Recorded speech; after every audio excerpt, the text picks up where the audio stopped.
Hey guys, this is Mark Shawson, the Pattern Trader. At the Pattern Trader, we teach our members how to trade all assets of the financial markets, whether it be crude oil, precious metals, gold and silver, FX, currencies, or the stock market. And I have been focusing on the stock market for the last year or two just because the movements have been so robust. Now, this has been pretty much as a result of central banks. Originally, when COVID happened, central banks flooded the markets, even though it was counterintuitive when the whole world was shut down, when everything was going into a worldwide recession or depression. The stock market took off like a rocket, certainly in the United States, and went to all-time new highs. Now, that always leaves people scratching their head. How could there be a global depression and the stock market still goes higher? And this is what we try and educate our members. The markets are counterintuitive. The markets are a discounting mechanism. And so at the Pattern Trader, I try and teach our members how to look at all markets, all through the prism and paradigm of price analysis. But before I kind of delve into that, there are many people now tuning in who have perhaps never traded the stock market before. The stock market is a complete mystery to them, and I'd like to unpack some of that information. So if you're a newbie, if you don't know anything about it, the stock market basically is tens of thousands of companies, and the chief benefit of trading in the stock market is that you have knowledge and transparency. So in order for a company to go public and trade on the stock market,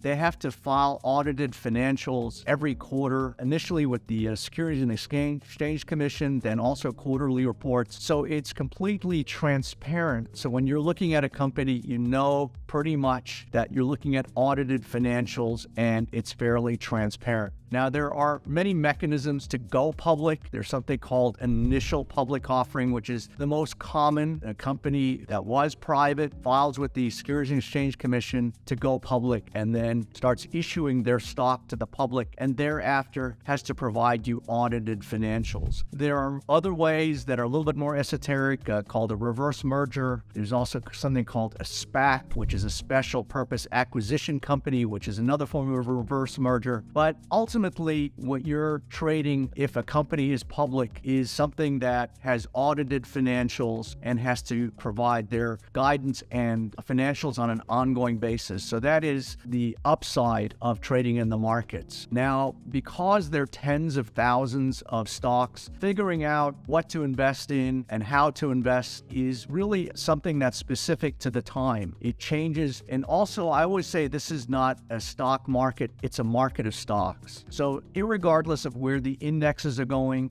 some stocks will be going higher and some will be going lower for their own reasons or as a result of their sector or because of some other influences. So kind of figuring out which ones are going higher or which ones are going lower can be a daunting prospect if you don't know what you're doing. Now, there are many different styles to investing in the stock market, starting all the way with Warren Buffett, who has a buy and hold approach. So when Warren Buffett buys into a company, his mentality is that he's going to hold this for 5 years, 10 years, or a lifetime. And that's very different. He's been very successful at doing that. But with that said, there are many holes in the buy and hold strategy. If you're not Warren Buffett, just thinking that you can buy and hold, this is what we've been sold to from all of the brokerages and institutions for the last 20 years. And last year exposed the canard of both buy and hold investing and also what I call balanced investing. So most investors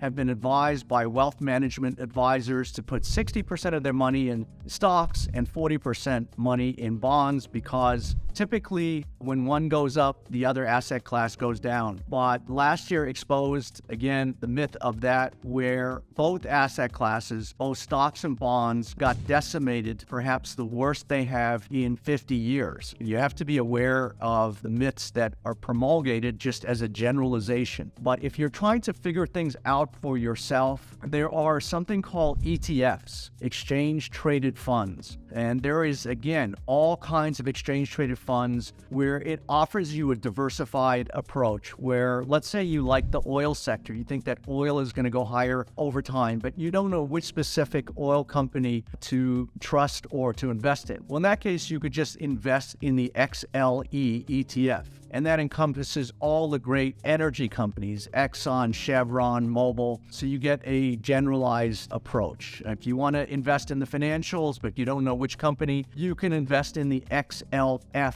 ETF. And that way you're invested in Wells Fargo and Citigroup and JP Morgan, and you get a balanced approach. Now, there are also what are called inverse ETFs. So for instance, if you think the market is going to go lower, as I do, instead of waiting for something to go lower and buying it at a lower price, you can actually take advantage of a fall in stock prices through inverse ETFs. So two inverse ETFs that I really like are the SQQQ, which is the inverse of the triple Qs, which is the triple Qs an ETF that just mirrors the NASDAQ. So if you want to bet against the NASDAQ, you would buy the SQQQ. If you want to bet against the S&P, you would buy the SPXU. And again, that is an inverse ETF. The inverse ETF goes higher if stocks go lower. So the question is, what is going to happen for 2023? And that has been the eternal mystery for the last 6 months because of so many countervailing economic themes, inflation, oil crisis, the Ukraine war. It has been a pretty confusing market environment for the last 6 months. So from 2020 to 2022, the markets went straight up.